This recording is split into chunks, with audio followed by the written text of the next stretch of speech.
My name is Rivera, and I'll be talking about the 2014 World Cup. When we think about the World Cup, what do you think of? Main thing people think about is their country going to fight for a huge achievement of winning the World Cup. But we don't think about how these companies build these stadiums in a 4-year time frame. That's easy. They hire immigrants, they underpay them, and then they're put into 23-hour shifts, so the workers are tired and overworked. This creates more infractions, more human errors, creating a bigger problem. But these companies get away with the infractions. According to the Ministry of Labor, they have given companies 1,023 infractions. But what happens with these companies? They get away with it. They continue the building without resolving the issue. Think about it like this.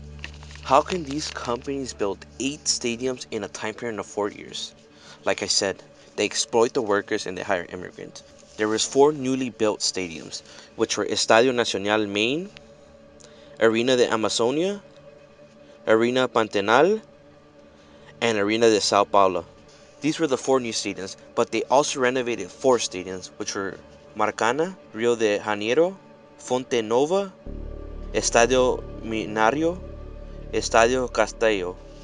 How can we fix these issues of unfair labor practices during the World Cup? I believe that the World Cup has to hire a team that checks up on these construction companies that they hire to follow these guidelines of how they should treat the workers, the pay, the workers they hire.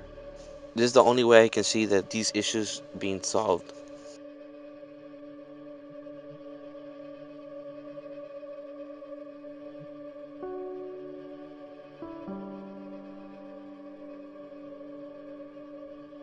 Hello, my name is Jose, and I first of all like to thank everybody who decided to watch this video. I'll be discussing the possibility of human rights violations brought to my attention by these articles regarding the Rio Olympics. If anyone is interested, these articles can be found below the link of this video. The importance of these human rights violations are reflected through the severity of which workers find themselves in. A prosecutor that was sent to investigate the conditions that workers find themselves in is quoted in saying a few alarming claims such as, "There are cockroaches, rats, and sewage in the residence." Considering the degrading conditions and a unilateral change to the contract, when the company stopped paying rent, there are elements here characterizing working conditions to slavery. What makes this quote worse is that many of these workers live in a single housing that at times house more than 30 people. Due to the overcrowding at the single housing complexes that many workers find themselves in, it is a real possibility that workers can be exposed to potential harmful outside conditions, such as the possibility of infection from mosquitoes that may contain the Zika virus in Brazil.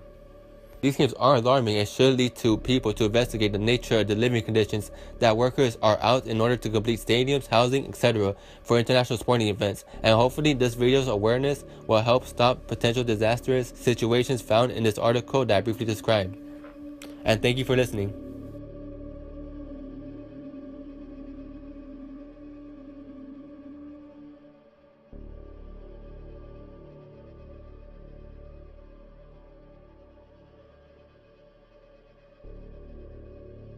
Hello, my name is Julian Calderon, and I'll be talking to you about the ongoing construction of stadiums in Qatar for the FIFA World Cup.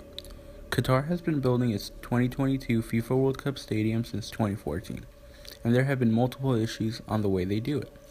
The main workforce are immigrants from multiple countries such as Nepal, Egypt, India, and the Philippines. Their work laws have been broken. There's no sense of security, they've been threatened, and there's a sense of fear. Here are some issues constantly occurring. Their passports are being confiscated, not letting them leave the country. They don't have a valid form of residency, and without it they are criminals and can be put in jail. They are working in blazing heat and tight spaces. They are not being told of the actual work they will be doing. As a form of blackmail, if they complain about such conditions, they are threatened on being deported, and they will not be paid their remaining wage. Due to these conditions, over 1,800 people have died over a 3-year span. The two at fault here is the Qatar government and the FIFA organization. To help prevent more people from dying, FIFA needs to overwatch all of its projects and make sure everything is being done in a safe and legal way. Qatar needs to enact stricter work laws and enforce them to help prevent people from dying.